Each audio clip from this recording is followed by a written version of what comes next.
بسم الله الرحمن الرحيم. احنا النهاردة هنعمل مع بعض كراتة جلد طبيعي من غير ما نستخدم خيط وإبرة. الطريقة سهلة والأدوات بسيطة. لو بتفكري تبدأي مشروع صغير أو تتعلمي هواية ممتعة، الفيديو ده هيفيدك كتير. هنشوف مع بعض الخطوات. يلا نبدأ. أول حاجة هرسم الباترون بتاعي. دي المسطرة الزاوية، طبعا دي بتظبط لي المربع أو المستطيل اللي أنا برسمه في أي باترون. الكراتة بتاعتي طولها 17 سنتي في عرض 16. هبتدي هنا اقطع الباترون بتاعي.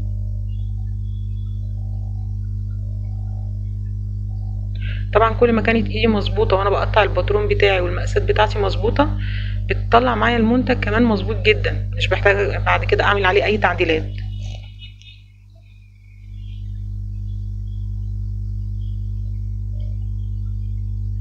هبتدي بقى اقسم الطول بتاعي 17 سنتي ده لثلاث اجزاء، 5 سنتي و6 و6.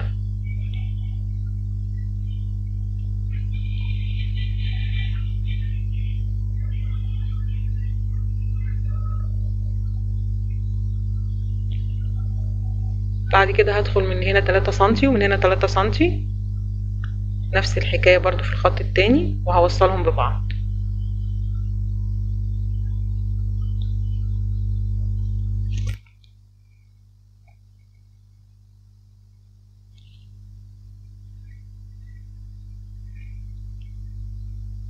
من هنا انا بحدد نقطتين طولهم 3 سنتي اللي هم بتوع القلاب.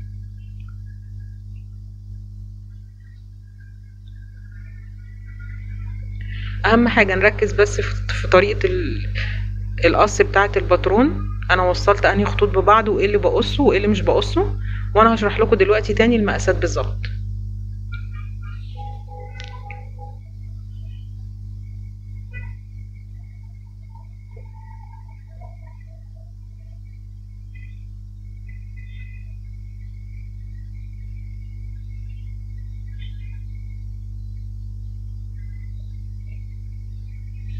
ده كده شكل الباترون بتاعي بعد ما قصيته.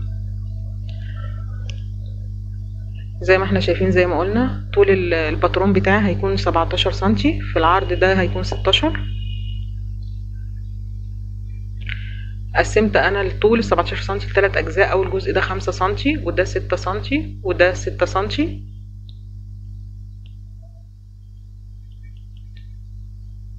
6 سنتي والجزء ده 6 سنتي والجزء اللي هو ده 3 سنتي، والجزء المقصوص من الجنبين ده 10 سنتي.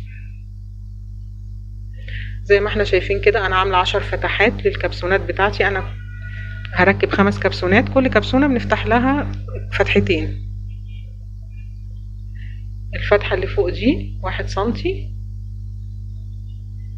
والفتحه دي من هنا 1 سنتي، ومن الجنب هنا 2 سنتي، ومن هنا 1 سنتي، ومن هنا برضو 2 سنتي. دي من هنا هتبقى 1 سنتي في 1 سنتي.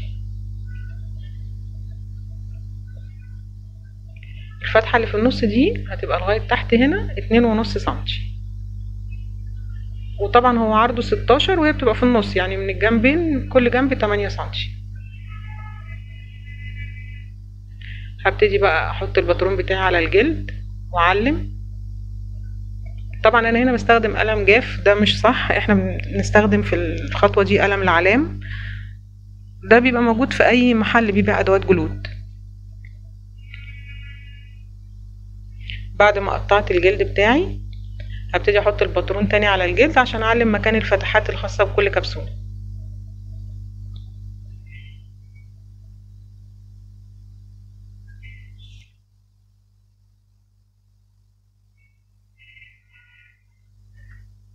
زي ما قلنا انا كل كبسولة بيتفتح لها طبعا فتحتين، وهنشوف دلوقتي هنركبها ازاي.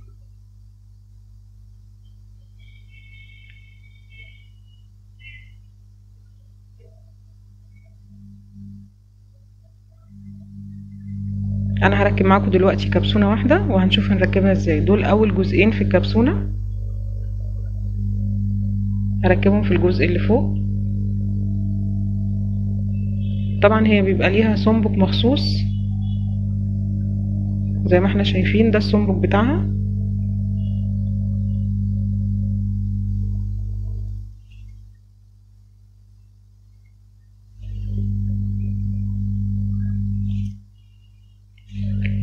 وهركب دلوقتي القطعتين التانيين لنفس الكبسولة زي ما احنا شايفين، ودول بيبقى ليهم سنبك غير اللي انا ركبت بيه الجزء الاولاني.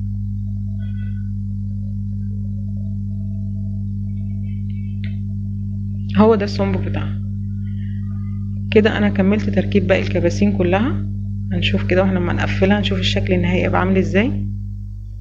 جربي تعمليها بنفسك وقولي لي في الكومنتات واجهتي صعوبة في ايه وانا هساعدك. دي كده كانت اول كراتة من غير خياطة.